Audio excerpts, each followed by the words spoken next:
Good morning student. कल मैंने आपको हिंदी फर्स्ट में लेसन 4 कर्मफल के भोक्ता पढ़ाया था, जो कल आधा रह गया था। आधा भाग अब मैं पूरा कराने जा रही हूँ। तो कल जैसा कि मैंने उसमें बताया था कि प्रीमियर साहब ने तहसील पहुंचकर फाइलें मांगी थी, जिनमें से कुछ फाइलें पहले मिली और कुछ फाइलें बाद में मिली। प्रीमियर साहब ने जब सारी फाइलें उन्हें मिल गई तो उन्होंने बाहर कहलवा दिया कि कलेक्टर के अलावा उनके सामने कोई नहीं आएगा।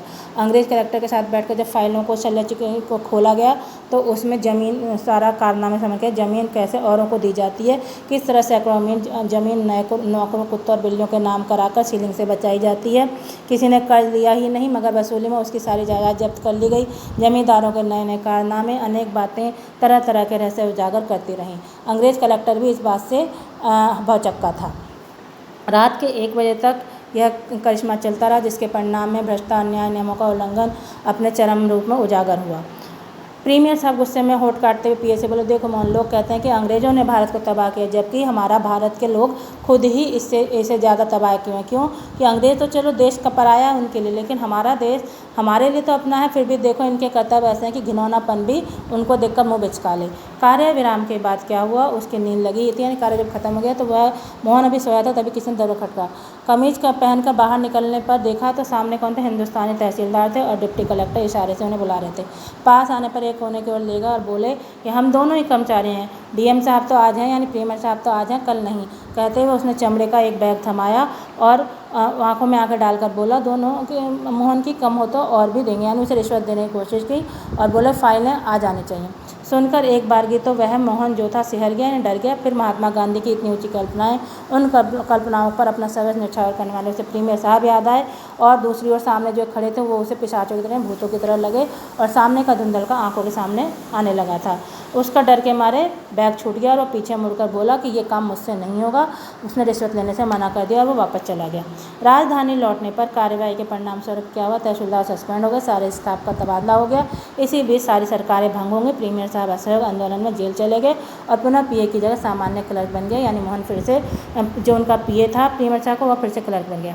इस बीच तहसील वाली घटना का भूल चुका था, लेकिन एक दिन वही तहसीलदार जिसको प्रीमियर साहब ने जेल भिजवाया था अपने पूरे रौब में उसके सामने आकर बोला कि मिस्टर मोहनलाल, तुम मुझे पहचाना? मैं वही तहसीलदार हूँ जिसे आपके प्रीमियर साहब ने सस्पेंड किया था, लेकिन मेरा क्या बिगाड़ पाए? 5 जांच होने पर मुझे इतने सालों की तनख्वाह मिली और साथ में प्रमोशन। अब ठाठ से डिप्टी कलेक्टर कर रहा हूँ। हो सकता है कि कल सचिवालय आकर तुम्हारा अफसर बन जाऊँ और तुम्हारे प्रीमियर साहब जेल पर में पड़े हैं। सुनकर जो मोहन था उसका सिर चकरा गया कि यही है भगवान की कर्म की व्यवस्था। अपराधी आनंद लूटे और नीतिपूर्ण जीवन जीने वाला कष्ट उठाए।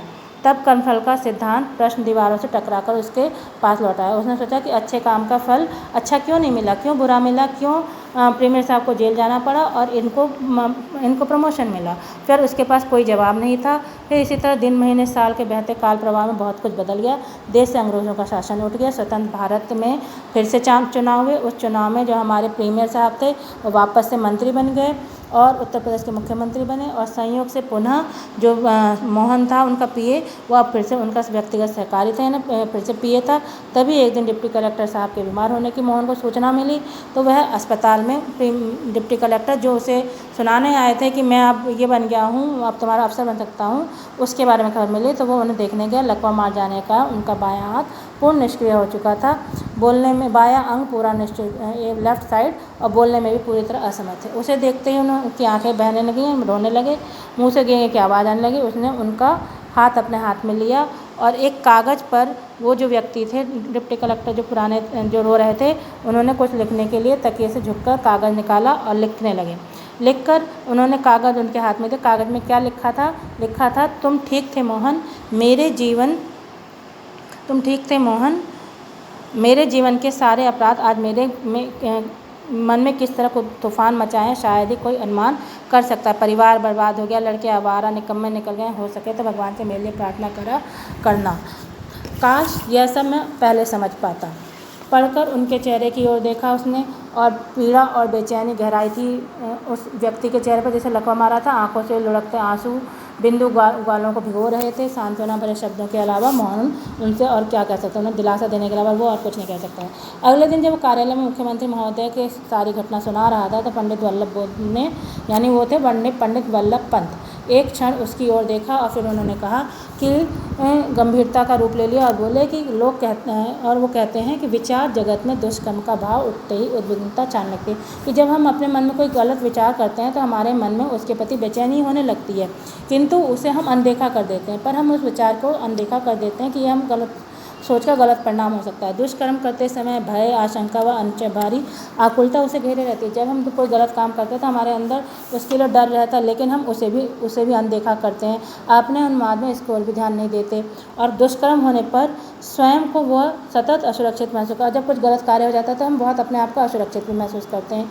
स्वयं उसका मन उसके लिए कालदंडधारी यमराज आता है। हमारा मन खुद हमें गलत कार्य के पीछे कहता है कि हमने कुछ गलत किया है, और उसके भरपूर प्रहारों का सिलसिला उसके जीवन बिखेरे बिना नहीं रहता, और उन बुरे कामों का जो प्रहार का भगवान करता है उससे उसका पूरा जीवन व्यक्तित्व खराब हो जाता है, बिखर जाता है। श्रृंखला लंबी होने के कारण बड़े देर में समझ में आए, भले ही उस गलत कार्य का समय जो फल है वो हमें बड़े लंबे समय के बाद मिले, शुरुआत में अच्छा फल दे, लेकिन अंत में उसका बुरा ही नतीजा आना है। अच्छे बुरे भावों के अनुसार कार्य का परिणाम मिले बिना नहीं रहता, यह सुनिश्चित जान लेना चाहिए। इसलिए भगवान ने हमेशा यही कहा है कि अच्छे बुरे कर्म के अनुसार ही आपको फल मिल रहा है।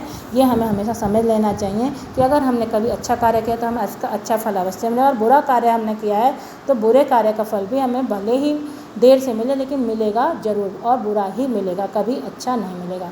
आशा करती हूँ पाठ आपकी समझ में आ गया होगा, और अब पाठ यहीं पर समाप्त होता है। पाठ से संबंधित क्वेश्चन आंसर थोड़ी देर में मैं आपको सेंड करूँगी।